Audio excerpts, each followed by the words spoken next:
بسم اللہ الرحمن الرحیم۔ السلام علیکم میرے مسلمان بھائیوں، بہنوں، بیٹیوں، بیٹوں، بزرگوں، دوستوں۔ آج 23 مارچ ہے اور یہ 23 مارچ کا دن 1940 جو ہے، یہ جب دن ہمیں یاد آتا ہے تو 23 مارچ جو ہے یہ تجدید وفا کا دن ہے۔ اور اس دن جو ہے، جو اہل دل لوگ ہیں اور جن کو پتہ ہے کہ پاکستان کتنی قربانیاں دے کے، کتنی عزتیں عصمتیں جو تھیں ان پاک باز ماں اور بہنوں کی عزتیں قربان کر کے، ان معصوم بچوں کے حلقوم کس طرح کاٹے گئے تھے تقسیم ملک کے وقت، ان کو وہی ساری قربانیاں یاد آتی ہیں۔ اور وہ لوگ جو اپنے گھر بار جائیدادیں چھوڑ کے اس وطن عزیز کی خاطر ہجرت کر کے پاکستان میں آئے تھے، وہ ساری باتیں جن لوگوں کو یاد آتی ہیں ان کو پتہ چلتا ہے کہ پاکستان کی قدر و قیمت کیا ہے۔ یہ ہماری بد نصیبی ہے کہ اس کے بعد پاکستان ان جو لوگ تھے، جو ہوس اور حرص کے مارے ہوئے لوگ تھے اور بددیانت لوگ ان کے ہاتھ میں پھر آ گئی، تو وہ کہتے ہیں نا کہ بے وجہ تو نہیں ہیں چمن کی تباہیاں، کچھ باغ باں ہیں برق و شرر سے ملے ہوئے، اور نہ رنگی ہے سیاست دوراں تو دیکھیے، منزل انہیں ملی جو شریک سفر نہ تھے۔ ہم نے وہ لوگ بھی دیکھے اس پاکستان میں کانسٹیٹیوشنل پوسٹوں پہ رہے، میں نام نہیں لیتا، وہ اب اس دنیا میں نہیں، جو مر گئے، جنہوں نے ساری زندگی بڑے منصب پہ رہے، پاکستان کے صفِ اول کے جو منصب تھا اس پہ بھی رہے، تو وہ قائد اعظم کو قائد اعظم نہیں کہتے تھے، جناح کہتے تھے۔ اور پاکستان کی مخالفت میں جن لوگوں نے پیش تھے، جو ان لوگوں کے ساتھ تھے جو پاکستان کے مخالف اور دشمنی کرتے تھے، ان کو ہم نے بڑے بڑے عہدے اور بڑے بڑے مناصب دیے۔ یہ ایک الگ موضوع ہے، بڑا دل دکھتا ہے جب اس طرح کی بات جو ہے وہ ذہن میں آتی ہے۔ بہرحال قائد اعظم رحمۃ اللہ علیہ نے یہ جو تھا وہ تو قرارداد جو تھی 1940 میں 23 مارچ کو پیش ہو گئی تھی۔ یہاں ایک دلچسپ بات بھی عرض کر دوں کہ اگلے دن یعنی 24 مارچ کو پنجاب یونیورسٹی ہال جو تھا اولڈ کیمپس، وہاں پہ ایک جلسہ ہوا علامہ اقبال کی یاد میں۔ تو قائد اعظم نے وہاں تاریخی فقرہ ایک کہا تھا کہ کسی انگریز سے کسی نے پوچھا کہ شیکسپیئر اور انگلینڈ میں سے، برطانیہ میں سے آپ کو اگر دونوں میں سے چوائس دیا جائے تو تم کیا اختیار کرو گے؟ تو اس نے کہا کہ میں شیکسپیئر کو چن لوں گا۔ تو قائد اعظم رحمۃ اللہ نے فرمایا کہ اگر میرے پاس کوئی سلطنت ہوتی اور مجھ سے پوچھا جاتا کہ سلطنت یا علامہ اقبال، تو میں علامہ اقبال جو تھے ان کو چن لیتا۔ یعنی یہ ان دونوں بزرگوں کی آپس میں باہمی الفت و محبت تھی جنہوں نے یہ پاکستان قائم کیا تھا۔ آج بھی ہمیں ضرورت ہے ہمارے لیڈروں کو، کاش اللہ تعالیٰ یہ توفیق دے کہ یہ جو جنگ و جدل کا ماحول ہے یہ ختم ہو جائے۔ میں نے بہت باتیں کرنی تھی، میں صرف ایک بات کہوں کہ پاکستان جب بنا تو پہلا بجٹ جو تھا اس میں وزیر خزانہ نے قائد اعظم کی خدمت میں کہا کہ 1 کروڑ روپے کا خسارہ ہے، اگر آپ اجازت دیں تو ہم کچھ ٹیکس لگا دیں لوگوں پہ۔ تو قائد اعظم رحمۃ اللہ علیہ جلال میں آ گئے، انہوں نے کہا کہ کیا ہم غریب اس ملک کی عوام کو پاکستان بنانے کا یہ تحفہ دیں کہ ہم ان پہ ٹیکس لگا دیں۔ یہاں کے امراء جو ہیں، نواب وقار الملک کو بلایا اور ان کو آپ نے فرمایا کہ آپ اپنی جیب سے اور اپنے دوستوں سے لے کے یہ خسارہ جو ہے پورا کریں۔ آج ہمارے جو لوگ ہوتے ہیں امراء، وہ جو حکمران ہوتے ہیں ملک میں، وہ تو لوٹ کے یہاں کی دولت جو ہے باہر لے جاتے ہیں اور ٹیکس جو ہے وہ غریب لوگ اور شریف لوگ جو ہیں وہ ادا کرتے ہیں۔ اسی اندازہ کر لیجئے نا کہ بجلی چوری جو ہوتی ہے ہمارے ملک میں، تو جتنی بجلی چوری ہوتی ہے وہ ہم جیسے جو شرفا دیتے ہیں بل ان پہ ڈال دیا جاتا ہے۔ کبھی دنیا میں یہ ہوا ہے کہ چوری بجلی کوئی کرے اور بل ہم اس کی جگہ پہ بھریں؟ یہ اسی ملک میں ہو رہا ہے۔ اللہ تعالیٰ، اس لیے میں بار بار کہتا ہوں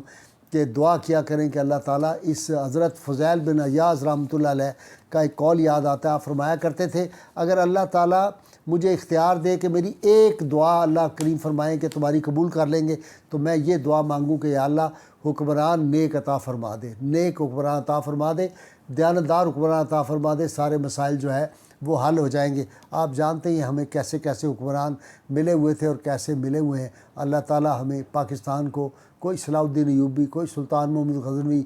اللہ تعالیٰ عطا فرما دے، تو دیکھیں کوئی سیدنا عمر فاروق کا غلام، تو یہ دیکھیے ہماری قسمت کیسی ہوتی ہے۔ میں آج کوئی بہت زیادہ گفتگو نہیں کرنا چاہتا۔ مشیر کاظمی نے جب پاکستان دو لخت ہو گیا تھا 1971 میں، تو اس کے بعد جو آیا تھا یوم اقبال، اس پہ جو انہوں نے نظم پڑھی تھی وہ آج مجھے یاد آتی ہے کہ میں وہ نظم اپنے جو احباب ہیں ان کی خدمت میں پیش کرنا چاہتا ہوں۔ مشیر کاظمی نے کہا تھا، پھول لے کر گیا آیا روتا ہوا، بات ایسی ہے کہنے کا یارا نہیں، قبر اقبال سے آ رہی تھی صدا، یہ چمن مجھ کو آدھا گوارا نہیں، شہر ماتم تھا اقبال کا مقبرہ، تھے عدم کے مسافر بھی آئے ہوئے، خوں میں لت پت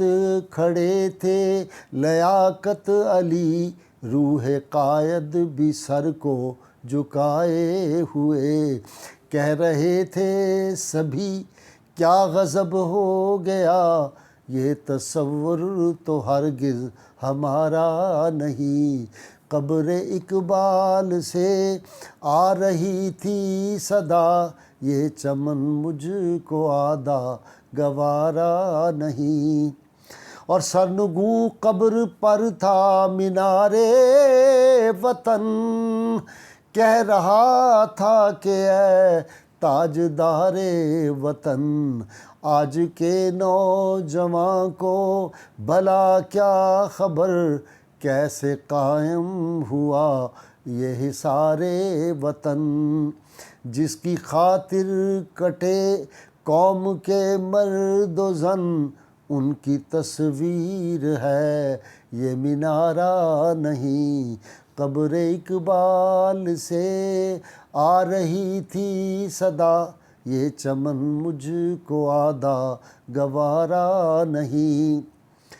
کچھ اسیران گلشن تھے حاضر وہاں، کچھ سیاسی محاشے بھی موجود تھے،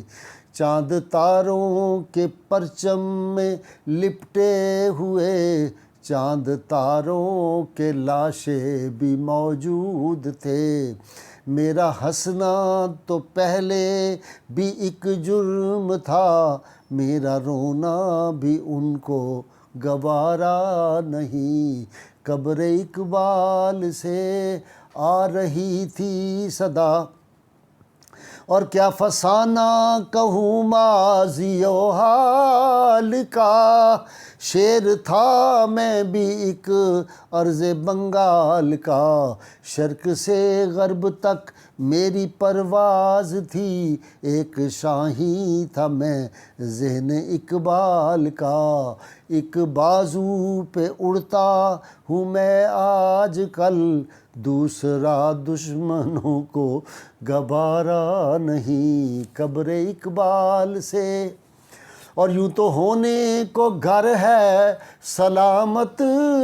رہے، کھینچ دی گھر میں دیوار اغیار نے، ایک تھے جو کبھی آج دو ہو گئے، ٹکڑے کر ڈالا دشمن کی تلوار نے، گھر بھی دو ہو گئے در بھی دو ہو گئے، جیسے کوئی بھی رشتہ ہمارا نہیں، قبر اقبال سے، اور کچھ تمہاری نزاکت کی مجبوریاں، کچھ ہماری شرافت کی مجبوریاں،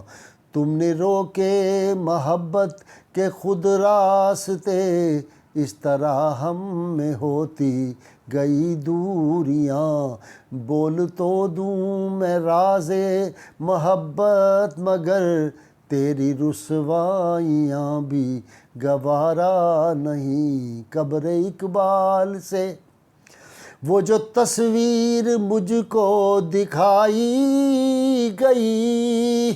میرے خون جگر سے بنائی گئی، قوم کی ماؤں بہنوں کی جو آبرو، نقشہ ایشیا میں سجائی گئی، موڑ دو آبرو یا وہ تصویر دو، ہم کو حصوں میں بٹنا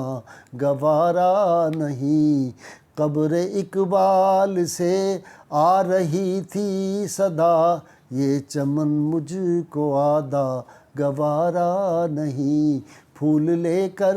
گیا آیا روتا ہوا، بات ایسی ہے کہنے کا یارا نہیں۔ اللہ کریم کی دعا، اللہ کریم کی بارگاہ میں دعا ہے اللہ تعالی ہمیں حضور رحمت کونین صلی اللہ علیہ وسلم کی غیر مشروط محبت، لامحدود وفاداری نصیب فرمائے۔ نعرہ مل کے ساتھ زوردار لگائیے، پاکستان کا مطلب کیا؟ لا الہ الا اللہ محمد رسول اللہ صلی اللہ علیہ وآلہ وسلم۔